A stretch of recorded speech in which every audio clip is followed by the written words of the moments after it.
GIS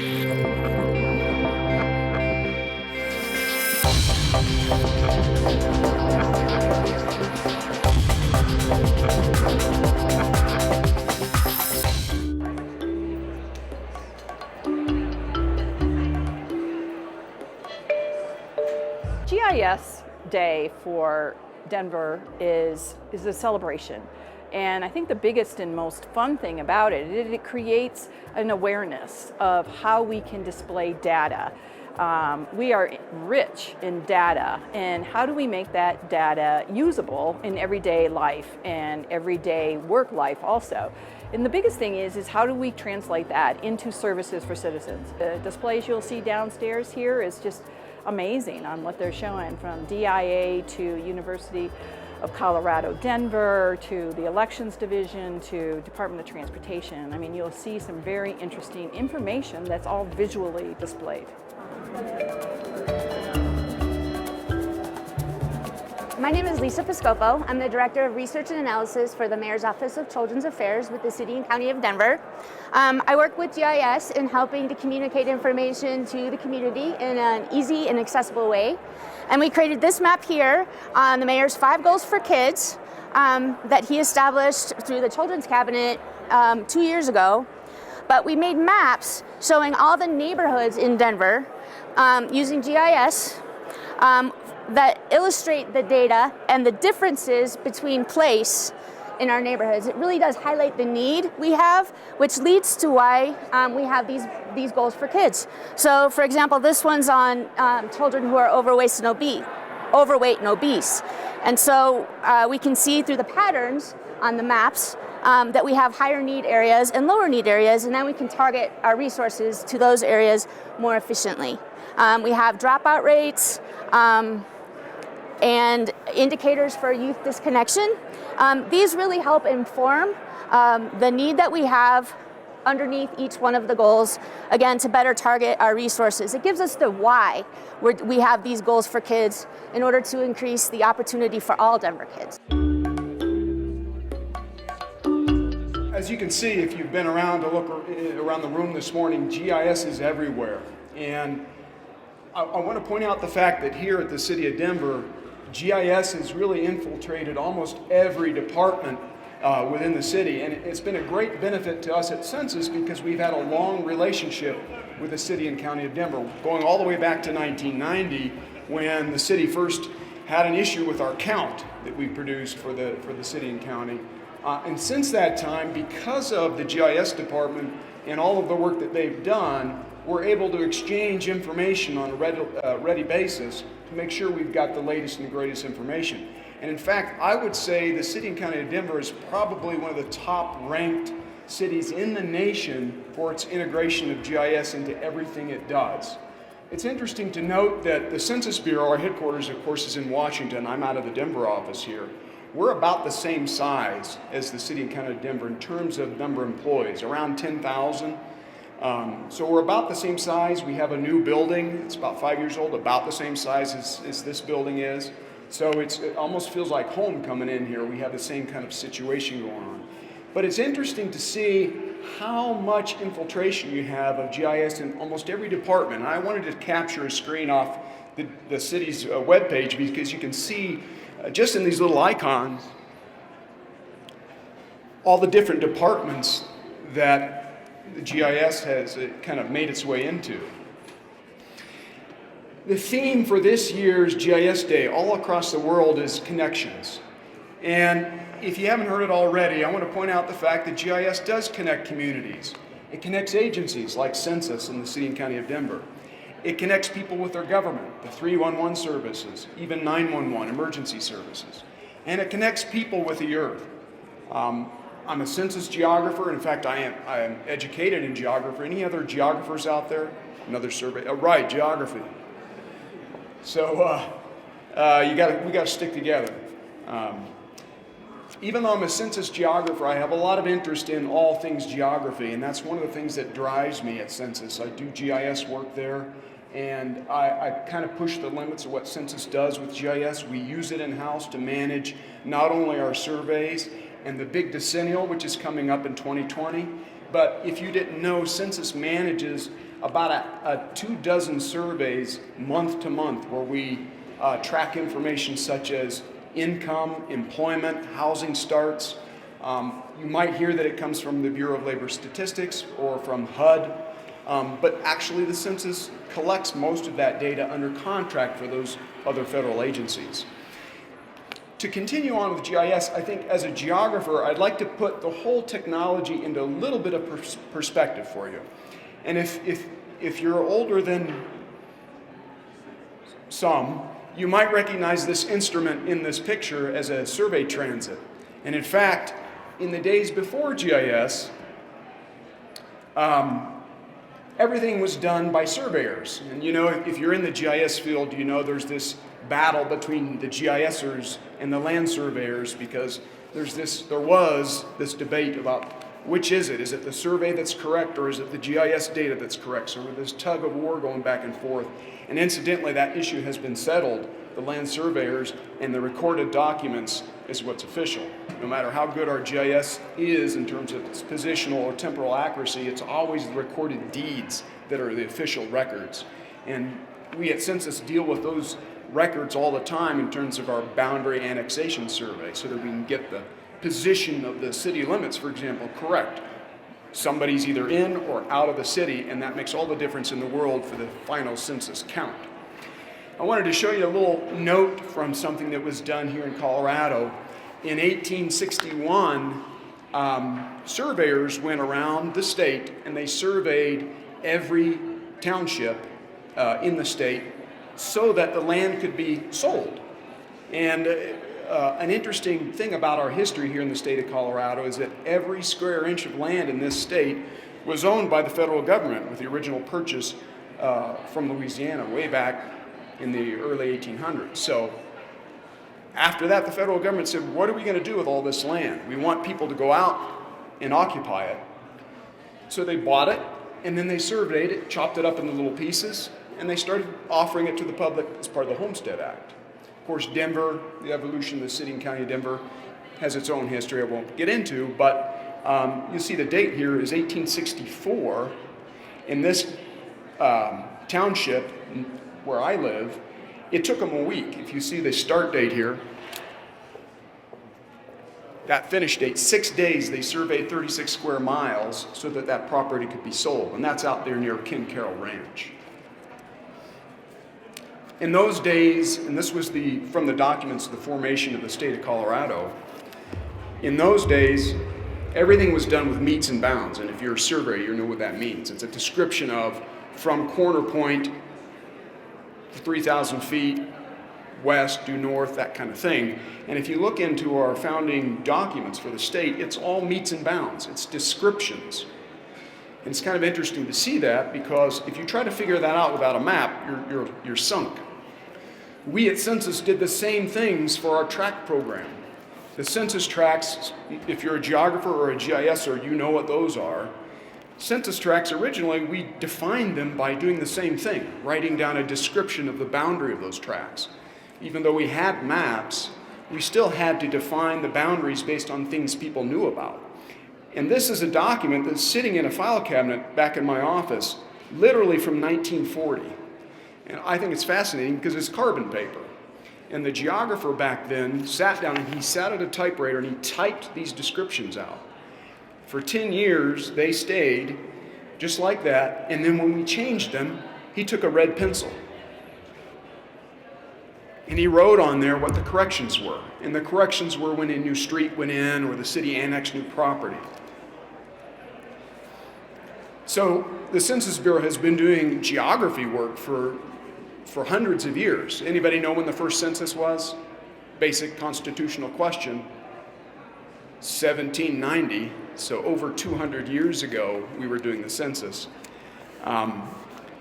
Before GIS, the census used paper maps, of course, but we got our paper maps from local governments, county highway maps, state highway maps.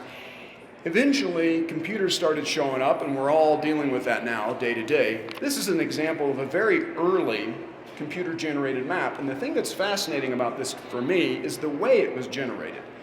Back before linear and vector graphics, we used the ASCII symbol set to plot maps of things. And if you look carefully at this image, somebody plotted per capita income in 1974 using the ASCII set of characters. So those are pounds and ampersands and stars. I guess now we'll call them hashtags. I do not like that word, but I have a story about that I won't get into, but just don't call it a pound sign in front of a kid because they'll laugh you out of the neighborhood. So, you know, the old first computer-generated maps evolved into modern GIS, and this is not a talk about the history of that, but suffice it to say there's been huge leaps forward in the technology. This is a map that happens to show the proportion of residents who bike to work based on our American Community Survey. And there's some interesting analysis that you can do with census data, the American Community Survey data that's published once a year in December at the tract level. Cyclists, such as myself, are big into this because for the first time we can start to look at who it is riding their bike to work and start to associate the demographics of the area. Maybe they're professionals, maybe they're doctors, and maybe they're college students, all of which happen to be true. Some of the correlations were established with that information. So on to modern GIS. You've seen examples of it in the room here today, and if you work with a city, you know all about what GIS can do. I want to move now for the rest of my discussion about what I think is coming next. Incidentally, I've been doing this, next year will be my 30th year. When I started at Census, I was one of the guys that drew those maps by hand. And so I learned GIS on the job. And it was interesting to see, it has been interesting to see all of the evolution from that beginning to where we're going. And I never cease to amaze at all the differences that I see come up. This is an image of something that's online. Has anyone seen an image that looked like this before? Some of you are nodding yes. Some of you know what I'm going to show here. And I'm actually not going to demonstrate it, but this is probably for a geographer who's really Earth geographer, this is one of the coolest things I've ever seen. This guy who put this together, he was he's from Japan, I believe. He put this model together of the Earth. Let me go back one here. He put this model together of the Earth that utilized spatial data. And in this case, the spatial data was weather-related data. And when he put the model together, he didn't do it so much for research as he did for visualization. And that's one of the neatest things about GIS I think you're going to find, is that the ability to visualize information in new ways can be fantastic. In the link that I show behind this image, you can download a model of the globe that will show up in 3D on your desktop. And what it shows is the flow of the air, of the atmosphere, all around the globe within 15 minutes of real time. And it will also let you plot the temperature in real time. Not only the temperature and the pressure, but then you can depict that same information at different levels in the atmosphere. So if you're an atmospheric research scientist, this kind of information is just fascinating. And the guy did it not because he's a scientist, he did it because it was interesting and because he could. One of the reasons he could was because we have this thing now called open data, and I'm going to talk a little bit more about that. But we also have this thing now that's evolving into what we're calling participation GIS, or participant GIS. And whether you knew it or not, I'll bet you everybody in this room is a participant in a massive GIS. How many of you saw the Facebook election results from the last election? Anybody see those? So if you were on Facebook and you said, "I voted," Facebook took that information and mapped it.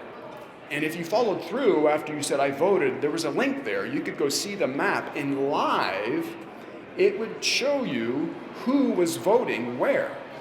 It was a fascinating map because as soon as you click "I voted," and you were watching, you see these little dots flash on the map.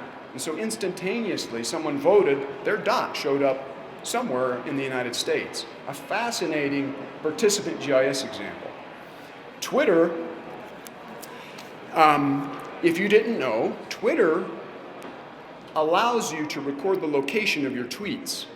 If you tweet fairly often, you can opt in to a location service so that when you do tweet, people can see where you are when you tweet it. Now, some of us, that makes us a little uncomfortable, so we choose not to do that.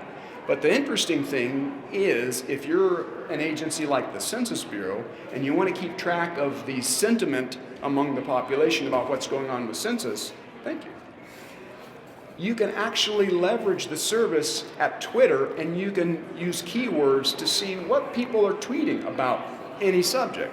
So if we're doing a census, which we will, a test census down in Maricopa County next year, and we want to see what people are saying about census, we can leverage those tweets and see across the country during the national census what people are saying. And it's kind of fascinating to see how that works. Esri, their online, ArcGIS Online, has a template that lets you add tweets as well as other national services that geocode their information. You can throw all this stuff on a map, and it's real-time stuff. So that's pretty fascinating. The last thing I want to mention is cell phones. In the latest survey that I saw, 96% of us have a cell phone. There's some interesting things about cell phones.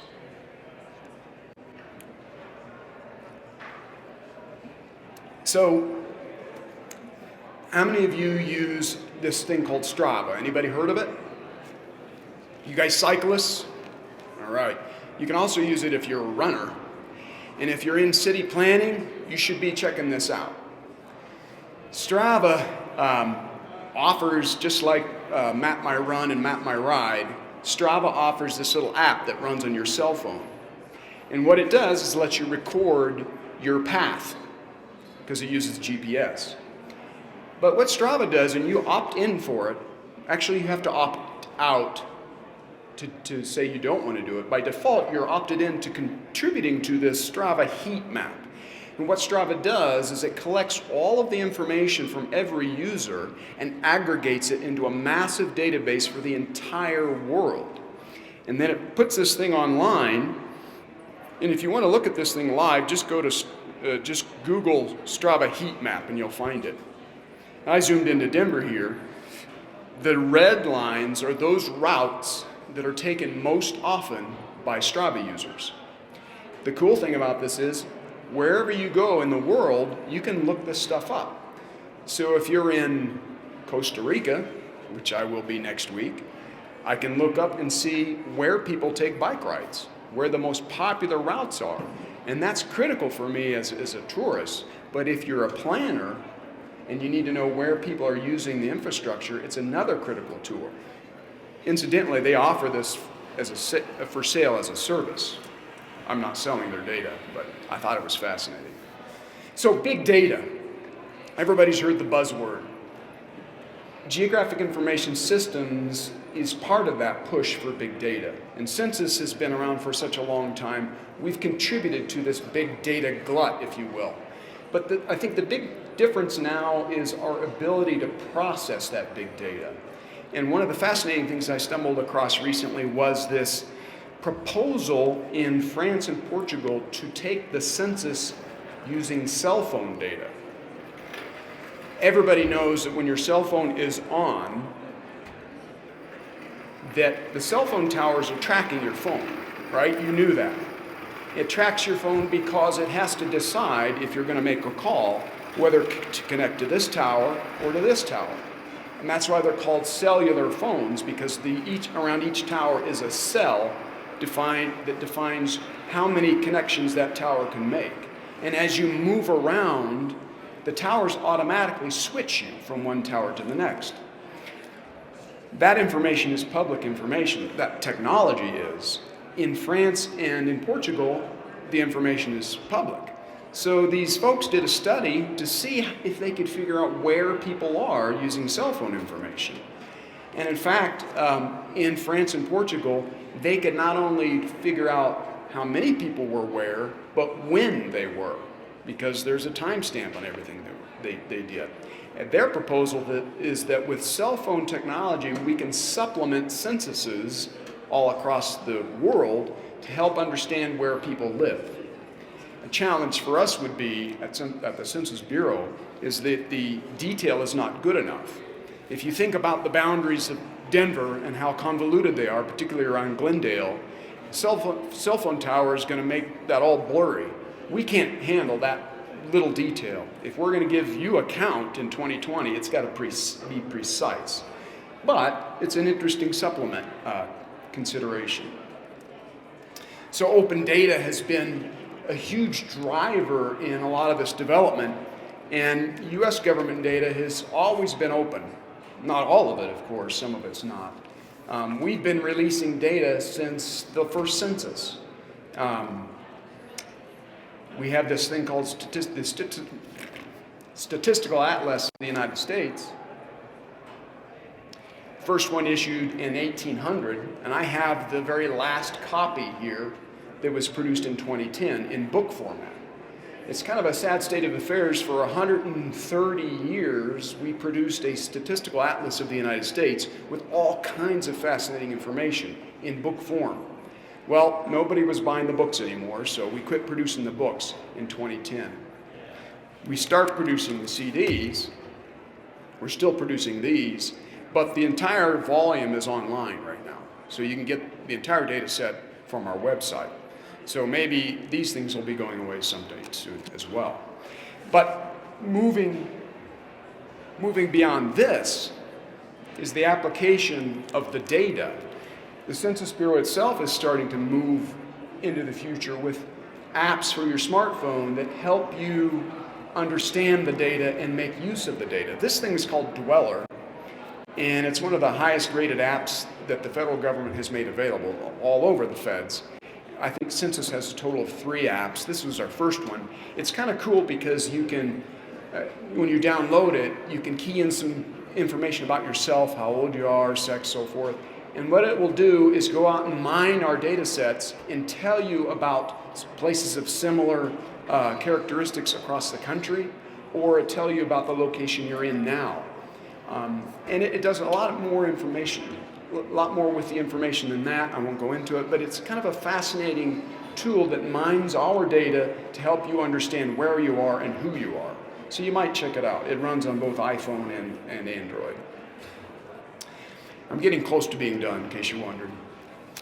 But before I do, so I mentioned that this is the last paper volume of the abstract, and I've got a trivia question because I'm going to give this away to anybody who can answer this question.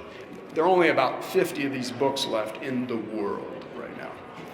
If you watched Top Gear, I didn't say that right. In the world. Okay. So here's my question. Census is all about redistricting, right? That's what our congressional mandate is. And it's all about reapportioning the House of Representatives. So who knows, this is not the question, this is a precursor to the actual question. How many seats in the House of Reps are there? 435. So, okay, here's the question. Now, originally, close. Originally, there were 65 seats in the House of Representatives. And with every census, it was kind of funny because they all fought over amongst themselves, the 13 states, because the new states were getting more people, and they said, New York started arguing, well, you can't let these new states like Tennessee have all these representatives, so they kept adding seats. In what year, here's the question, in what year did we settle on 435 seats for the House of Representatives? Does anybody know? Okay, fair enough. I'll make it multiple choice. 1860, 1800, 1911, or 1950? Anybody want? 1911. Frank, right? He got it. Yeah. Thank you. Are we selling this for $500? Thank you. Well, I guess that's why he's where he is. He knows everything. I didn't know that until the other day. So that's a good answer. So getting close to finishing up here because we have stuff we want to do. Here's another interesting thing that was in the news just this morning. How many heard about the NSA wiretap issue? Pretty much did, right? About the cell phone thing. Did you hear about how they're using the data? For co-travelers, what's a co-traveler? The NSA is actually doing some really neat stuff using the same technology that the folks in France were doing, only they're doing it to track terrorists. And every year, the NSA, I should say every day, the NSA is gathering 5 billion cell phone records every day. Talk about big data. What are they doing with that? They're looking at that data to figure out who might be a collaborative to a terrorist. So they have, potentially, not like I really know, but based on what we've seen from the press, they have a record of cell phones that belong to terrorists. And they're trying to decide who might they be running around with. So you can do some really interesting spatial analysis of cell phone signals to figure out who that might be. So if you're a real geographer, you know these are Voronoi polygons, Soviet mathematician. And basically these are polygons drawn around the central point of every cell phone tower. And so there's some mathematics behind it. It's not complicated, but you can see by the design that we basically are just drawing polygons so there's no overlap and no gaps. When you do a spatial analysis about point data, sometimes it's useful to create these polygons because you want to analyze the data inside them to see what the incidents of data are and how it's distributed across the planet. So what the NSA is doing is they're looking at each one of these cell towers and they're counting, if you will, aggregating all of the cell phone signals that they see at any moment. And then when a cell phone moves to another cell, they're actually tracking to see which cell phone identifiers are moving to the same cell at the same time. Think about the processing that they're doing to establish that. So if you've got, say, in the blue polygon down there, you've got maybe 100 people whose cell phones are active, and some of them move to the green polygon. But they're looking at how many of those same cell phone IDs move to the green polygon. Now, just by happenstance, some of them are going to do that. But if you continue the analysis all the way up to the dark brown one here, if you have two signals that are still in the same vicinity, you can assume those people are traveling together. And that's what the NSA is doing with their co-traveler research based on the data mining. Now, if it makes you nervous, well, I can understand that, but what they're figuring out from it is pretty amazing stuff. And it's not just the NSA that's doing this stuff either.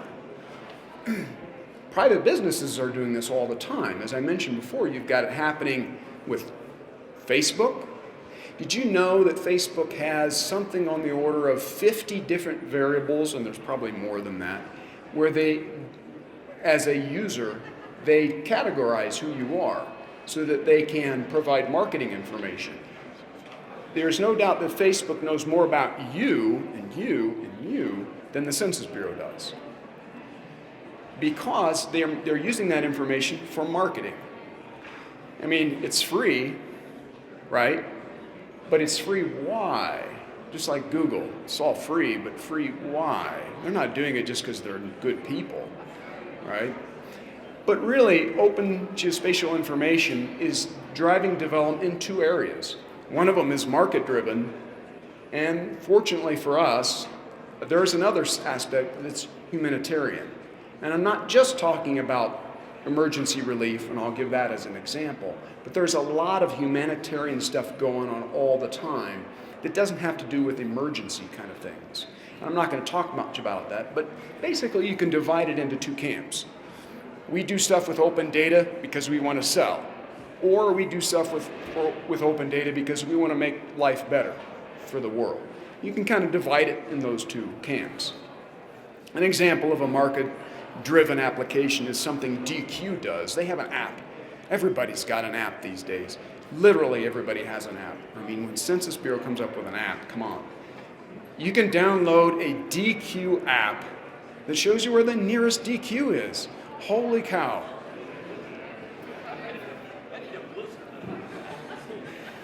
So maybe they give you it looks like maybe they do, they give you a little coupon so that if you visit, hey, I saw your ad on my app and I'm here for my free whatever it is. In humanitarian circles, they're doing same kinds of things with open data, but they're doing it in really interesting ways. They're doing it using participant GIS, and I'll give you another example of that. I think where we're headed with the market direction of open data is really with the elimination of gaps. And if you think about where businesses are making their profit right now, they're making their profit based on information that's more detailed than ever before. Geospatial information provides location information. It's a huge industry, business location information services. So the more we know about where people are, the better businesses can target their customers. Not only are they looking at location, but they're also going to start looking at time, as the example we saw with the cell phone thing. So you could be driving down the street in Anchorage, Alaska in winter. Do you think I'm going to care whether there's a DQ down the street or not? Probably not. But maybe if it's Swiss Miss hot cocoa, I'd be all over that. So it's I think market driven. We're going to see a lot of the gaps that we have now in consumerism filled in by this information. Driving down the street and I'm cursing because I can't find a place to pull over and buy gas. Maybe I need hamburger buns for my picnic. Those kinds of things that frustrate us as consumers, I think we're going to start to see that disappear because there will be so much information available to us carried around in our cell phones that we won't have to ask anymore. Getting closer.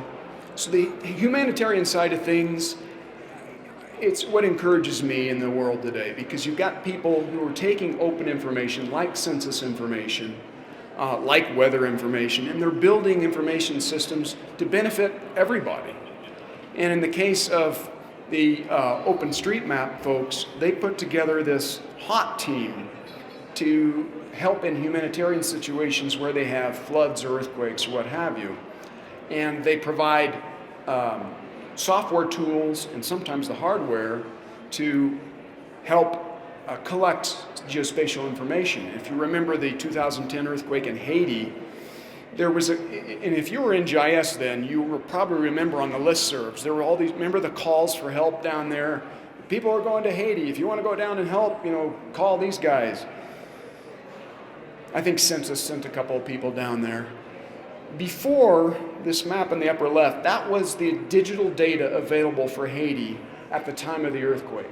Because of the hot team and OpenStreetMap and the software that was made available and the number of volunteers, the map information for Haiti looked like this 28 days later. It was all open source, all publicly provided. And that map is now in the public domain. It's part of OpenStreetMap. So summarizing this morning, we know geospatial data is everywhere. Because it's gone from paper to digital, we can now integrate it into everything we do. GPS is a big part of that. You add the fact that every one of us is carrying a cell phone with a GPS in it. I mean, those things used to be as big as a pickup truck, and now you're carrying one in your pocket. We're using it in science, market research, that's driving it on the consumer side in a huge way. There are humanitarian efforts making use of geospatial data all over the place. And open data is really driving it. And one thing we like to say at Census, Tiger, our GIS data, topologically integrated geographic encoding and referencing, we made that available in 1988. It was the very first nationwide digital map of the country. And as much as we have a lot of representation from private sector, you are not going to see that done by the private sector. They are not going to go build a map of Cherry County, Nebraska, because somebody wants it. And there are about 500 people who live out there who might want it, but nobody else can afford doing it. So you're always going to have government, like the City and County of Denver and the Census Bureau, building public data that people can use. And as long as that data is open, we're going to continue driving innovation. We're all participants in that. As long as you carry a phone, whether it's intentional or not, you are contributing to this giant geographic information system. And in doing so, unfortunately, you're losing a little privacy. That's all I have. Happy GIS Day. I'm going to hang around. I'll be here actually all day. And if you want to ask a public question, I'll take some now. Otherwise, you can come see me afterwards. I'll take any questions, census or otherwise. Thank you very much.